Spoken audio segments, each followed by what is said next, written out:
Hi students, welcome back to our channel Achieve Excellence in Commerce by Mansi Zaveri. તો આજે આપણે સ્વાધ્યાય 2.3 એમાં ક્વેશ્ચન નંબર 3 થી આલેખની શરૂઆત કરીશું. Question number 3. મુંબઈ શેર બજારમાં 5 કંપનીઓના શેરના ભાવ 15 દિવસના અંતરાલમાં નીચે મુજબ હતા, તો તેને યોગ્ય આકૃતિ દ્વારા દર્શાવો. તો અહીંયા આપણને ક્લિયરલી નથી કીધું કે આપણે કઈ આકૃતિ બનાવવાની છે, તો એના માટે આપણે માહિતી જોવી પડશે. તો કંપની શેરનો બંધ ભાવ રૂપિયામાં અને 15 દિવસ બાદ તે જ શેરનો બંધ ભાવ રૂપિયામાં. તો અહીંયા આપણને બે લક્ષણો આપેલા છે. આપેલ માહિતીમાં કેટલા ચલ લક્ષણો છે? બે ચલ લક્ષણો છે અને કુલની વિગત આપણને આપેલી નથી. તો અહીંયા આપણે પાસેની સ્તંભ આકૃતિ બનાવીશું, રાઈટ? કોઈ પણ માહિતીમાં બે ચલ લક્ષણ હોય તો પાસેની સ્તંભ આકૃતિ બનશે. તો આપણે અહીંયા લખી લઈશું આપેલ માહિતીમાં બે ચલ લક્ષણો છે, તેથી પાસેની સ્તંભ આકૃતિ બનાવીશું.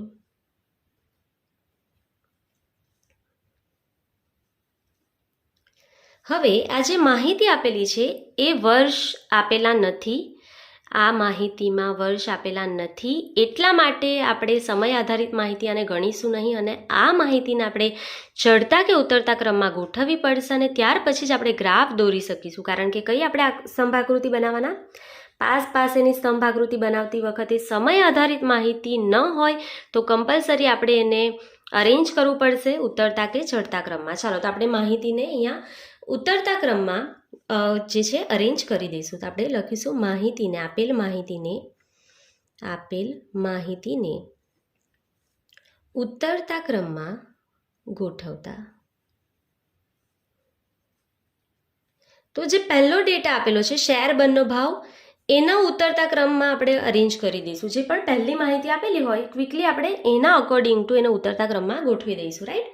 ચાલો, તો હવે શરૂ કરીએ. સૌથી પહેલાં કંપની લખી લેવાની છે, ત્યાર પછી શેરનો બંધ ભાવ રૂપિયામાં અને લાસ્ટમાં 15 દિવસ બાદ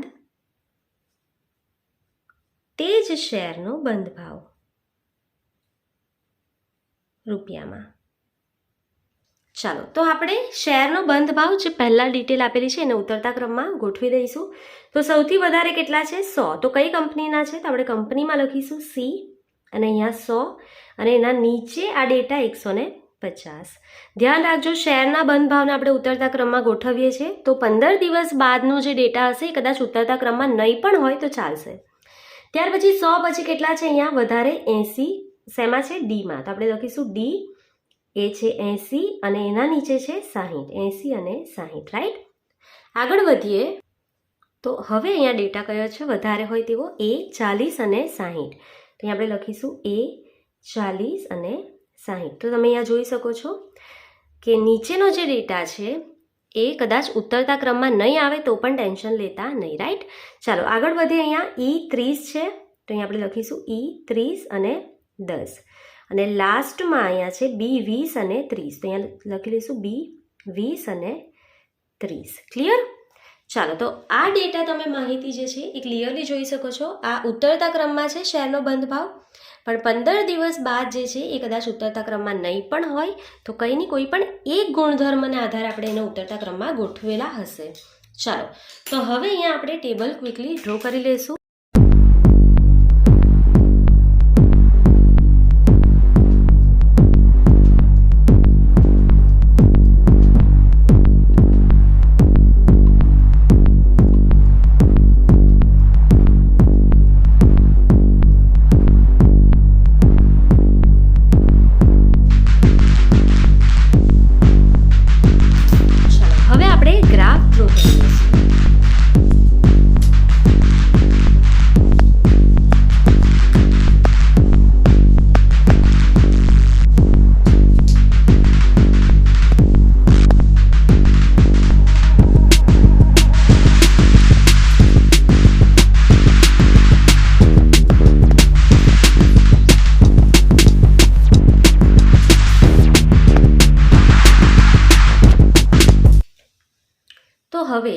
આપણે કંપનીઓની વિગત લઈશું. તો સૌથી પહેલાં અહીંયા નીચે જે કંપની આવશે એ કઈ આવશે અહીંયા? તો સી, ડી, એ, ઈ અને બી. તો અહીંયા આપણે નીચે લખીશું કંપની સી, ત્યાર પછી એક ગેપ છોડીશું 1 સેન્ટીમીટરનો, ડી, 1 સેન્ટીમીટરનો ગેપ છોડીને એ, 1 સેન્ટીમીટરનો ગેપ છોડીને ઈ અને 1 સેન્ટીમીટરનો ગેપ છોડીને બી. ચાલો, શેરનો બંધ ભાવ અહીંયા તમે વધારામાં વધારે સંખ્યા જોઈ શકો છો. બંને ચલની જોવાની છે. એમાં સૌથી વધારે 150 છે અને સૌથી ઓછી જે છે કેટલી છે? 10 છે. રાઈટ. ચાલો, તો આપણે 10-10નો ગેપ લઈ લઈશું, 10થી લઈને 150 સુધી. ચાલો, તો અહીંયા આપણે લખતા જઈશું 10, 20, 30, 40, 50,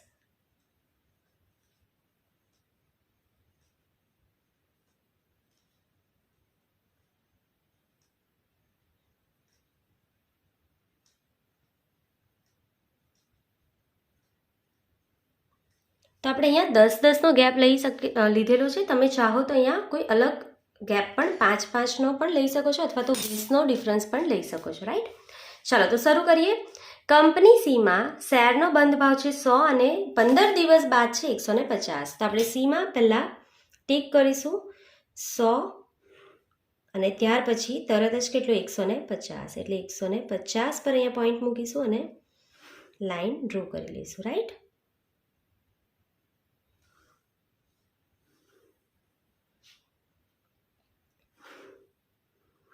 આડી લાઈન આપણે પછીથી કરી લઈશું. ડી છે 80 અને 60. તો આ ડી છે, એનો પહેલો પોઈન્ટ છે 80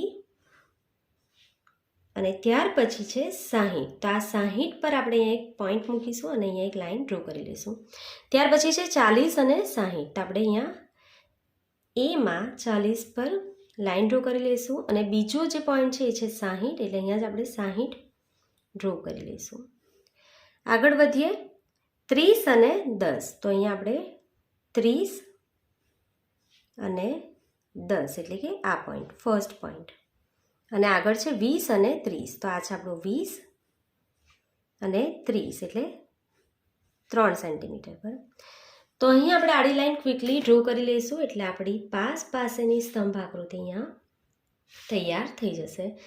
જે પણ ડિઝાઇન તમને અહીંયા સારી રીતે અને જલ્દી તમે ઝડપથી કરી શકતા હોય એ ડિઝાઇન તમારે આના અંદર કરી લેવાની છે એટલે તમારો ગ્રાફ રેડી થઈ જશે.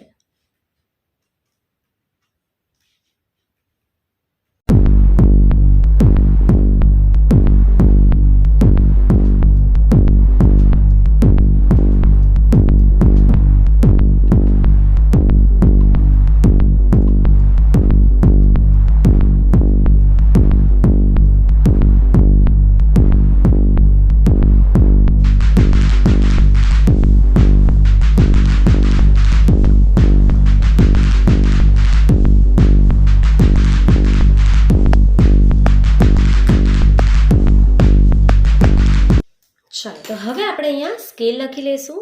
એક્સ અક્ષ જે છે આપણો એના પર આપણે શું દર્શાવ્યું છે? એક્સ અક્ષ પર કંપની અને વાય અક્ષ પર 1 સેન્ટીમીટર બરાબર આપણે શું દર્શાવ્યું છે? શેરનો બંધ ભાવ રૂપિયામાં. બરાબર.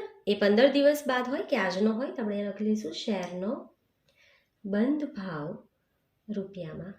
તો 1 સેન્ટીમીટર બરાબર આપણે કેટલા લીધેલા છે? અહીંયા 10. અને આ જે 10 છે અહીંયા ધ્યાન આપો તો તમને કીધેલું છે શેમાં છે? આ ભાવ રૂપિયામાં છે. બરાબર. તો આપણે લખી લઈશું 1 સેન્ટીમીટર બરાબર 10 રૂપિયા. ક્લિયર? ચાલો, હવે આપણે જ્યારે પણ પાસાની સ્તંભ આકૃતિ બનાવીએ છીએ ત્યારે અહીંયા બંનેમાં અલગ અલગ ડિઝાઇન કરી શકો છો અથવા તો એકમાં ડિઝાઇન કરીને એકને ખાલી છોડી દો જેથી દાખલો જલ્દી તમારો કમ્પ્લીટ થઈ જાય. તો અહીંયા આપણે બતાવવાનું છે કે આપણે કોને કઈ ડિઝાઇન કરેલી છે. રાઈટ. તો આજે આપણે ઊભી લાઈનથી ડિઝાઇન કરેલી છે અને એક ખાનાને ખાલી છોડેલું છે. એમાંથી આ જે ઊભી લાઈન છે એ શું બતાવે છે? શેરનો બંધ ભાવ બતાવે છે રૂપિયામાં. તો આપણે અહીંયા લખીશું શેરનો બંધ ભાવ રૂપિયામાં. અને આ જે આપણે ખાલી છોડેલા છે ખાના એ શું છે? તો 15 દિવસ બાદ તે જ શેરનો બંધ ભાવ રૂપિયામાં છે. ક્લિયર? ચાલો, તો અહીંયા આપણે ડિટેલ્સ લખી લીધી છે. હવે જો તમારી પાસે ટાઈમ હોય તો તમારે અહીંયા જે વિગત છે એ લખી લેવાની છે. હું ફટાફટ અહીંયા લખી લઈશ. આ છે 40, સોરી, અહીંયાથી આપણે લખીશું 100, ત્યાર પછી 150, 80, 60, 40, 60, 30, 10 અને લાસ્ટમાં 20 અને 30. આટલું થાય એટલે આપણે હેડિંગ લખી લઈશું ગ્રાફનું. તો આ શું છે? તો મુંબઈ શેર બજારમાં 5 કંપનીના શેરના ભાવ 15 દિવસના અંતરાલમાં નીચે મુજબ આપેલા છે, રાઈટ? તો આપણે લખીશું મુંબઈ શેર બજારમાં 5 કંપનીઓના શેરના ભાવ અથવા તો શેરના બંધ ભાવ રૂપિયામાં દર્શાવતી પાસેની સ્તંભાકૃતિ. ક્લિયર? તો આટલું લખશો એટલે તમારું હેડિંગ પણ કમ્પ્લીટ થઈ જશે અને અહીંયા તમારો ગ્રાફ કમ્પ્લીટ થઈ ગયો છે. આઈ હોપ કે તમને કોઈ પણ ડાઉટ્સ નહીં હશે. જો તમને કોઈ પણ ડાઉટ્સ હોય તો તમે કોમેન્ટ સેક્શનમાં કોમેન્ટ કરી શકો છો. નેક્સ્ટ ક્વેશ્ચન જોઈશું. Question number 4. કોઈ એક વર્ષે 5 દેશોના જન્મદર અને મૃત્યુદરની માહિતી નીચે પ્રમાણે છે, તેને યોગ્ય આકૃતિ દ્વારા રજૂ કરો. તો અહીંયા આપણે યોગ્ય આકૃતિ બનાવવાની છે. તો માહિતી જોઈ લઈશું. દેશ, જન્મદર અને મૃત્યુદર. તો અહીંયા પણ 2 ચલ લક્ષણ આપેલા છે. તો પાસેની સ્તંભ આકૃતિ જ બનશે. આપણે લખી લઈશું આપેલ માહિતીમાં 2 ચલ લક્ષણ છે, તેથી પાસેની સ્તંભ આકૃતિ બનાવીશું. હવે અહીંયા સમય આધારિત માહિતી નથી આપેલી એટલે માહિતીને આપણે ચડતા કે ઉતરતા ક્રમમાં અહીંયા ગોઠવવી પડશે. તો આપણે લખીશું માહિતીને ઉતરતા ક્રમમાં ગોઠવતા.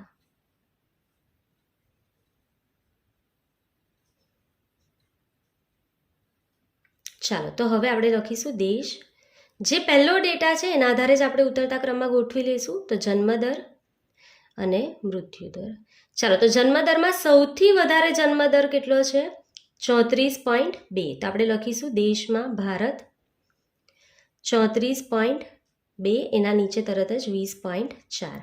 હવે ભારતમાં 34.2 પછી કયો ડેટા વધારે છે? સૌથી વધારે હોય એવો 20.8, એ છે જાપાનમાં. તો લખીશું જાપાન 20.8 અને નીચે 12.2. ચાલો, 20.8 પછી ઓછો ડેટા હોય એ છે અમેરિકા 16.5. તો આપણે લખીશું અમેરિકા 16.5 અને 10.2. અમેરિકા બાદ છે અહીંયા 16.4 જર્મની. તો આપણે લખીશું જર્મની 16.4 અને 10.3. અને લાસ્ટમાં છે યુકે 15.2 અને 12. ક્લિયર? તો અહીંયા આપણે આપેલ માહિતીને ઉતરતા ક્રમમાં ગોઠવી દીધેલી છે. હવે આને ટેબલ બનાવી લઈશું.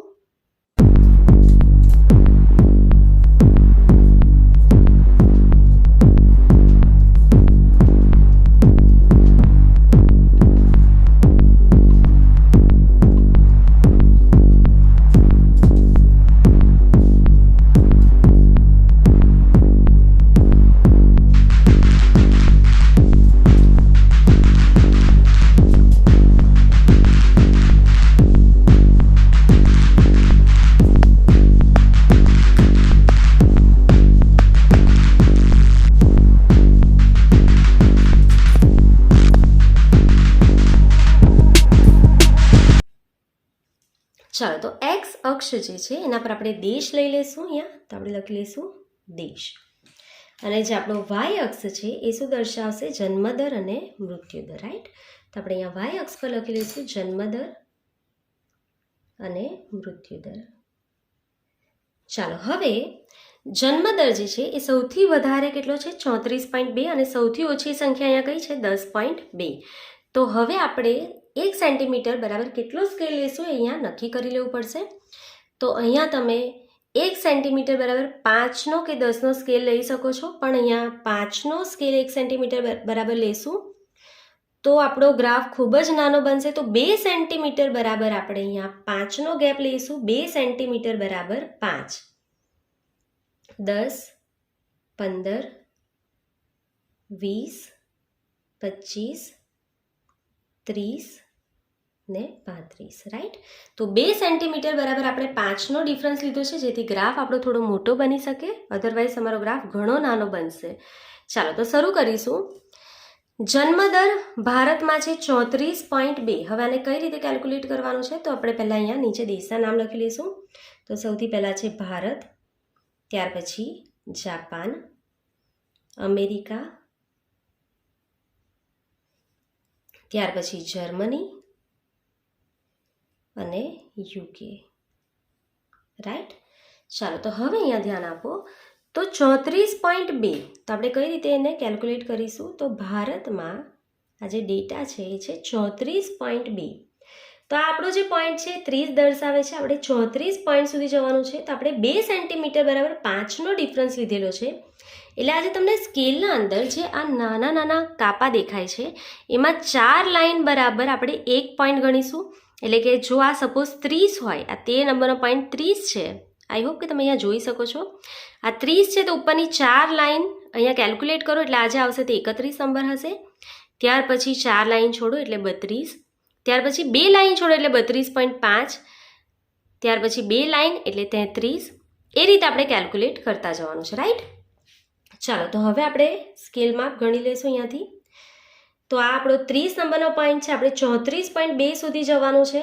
તો અહીંયાથી 1, 2, 3 ને 4 એટલા 31, અગેન 1, 2, 3 અને 4 એટલા 32, 1, 2, 3 અને 4 એટલા 33.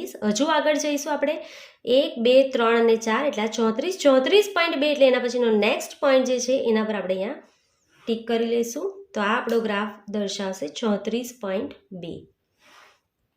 ત્યાર પછી 20.4, તો આ 20 પોઈન્ટ છે, એના પછી 0.4 છે એટલે 20.40 કન્સિડર કરીશું. તો આ જે તમારો સેકન્ડ અને થર્ડ કાપો છે ને વચ્ચે આપણે અહીંયા ડ્રો કરી લઈશું 20.4. એ જ રીતે હવે બાકીના પોઈન્ટ્સ ડ્રો કરીશું. 20.8, તો જાપાનમાં આપણે આ 20.8 એટલે આ જે પોઈન્ટ છે એનાથી થોડું ઉપર આપણે ડ્રો કરી લઈશું 20.8. ત્યાર પછી 12.2, તો આ 10 નંબરનો પોઈન્ટ છે, ક્વિકલી હું ગણી લઈશ. 12.2, તો આ 11, આ 12 અને આ 0.2. એના માટે જરૂરી છે તમારી સ્કેલ પર પ્રોપર તમે માપ જોઈ શકતા હોવા જોઈએ. ચાલો આગળ વધીએ. અમેરિકા 16.5, તો અમેરિકા પર આપણે ડ્રો કરી લઈશું 16.5. આ 15 નંબરનો પોઈન્ટ છે, આ 16 અને આ 0.5 સુધી જવાનું છે એટલે 2 કાપા હજુ ઉપર જઈશું એટલે આ થઈ ગયું 16.5. આગળ વધીએ 10.2, તો આ 10 છે એનાથી 2 લાઈન 10.2 સુધી જ જવાનું છે એટલે 1 કાપો ઉપર, તો આ થઈ ગયું 10.2. ત્યાર પછી 16.4, તો આ 15 છે એનાથી 4 લાઈન ઉપર જઈશું એટલે આ 16 અને 0.4 એટલે ઉપર 2 કાપા જે છે એનાથી થોડું ઓછું, તો આ થઈ ગયું તમારું 16.4. આગળ વધીએ 10.3, તો આપણો 10 નંબરનો પોઈન્ટ છે 0.3 એટલે એનાથી થોડું ઉપર. આગળ વધીએ 15.2, એટલે આ આપણો 15 નંબરનો પોઈન્ટ છે, 0.2 સુધી જવાનું છે એટલે 1 કાપો ઉપર, રાઈટ. આગળ વધીએ 12, એક્ઝેક્ટ 12 છે, તો આ 10 છે તમારા અહીંયા, આ એક્ઝેક્ટ 10 છે, આ 11 અને આ 12. ચલો તો હવે આપણો પોઈન્ટ્સ ડ્રો થઈ ગયા છે. ક્વિકલી આપણે આડી લાઈન ડ્રો કરીશું અને આ ગ્રાફને કમ્પ્લીટ કરી લઈશું.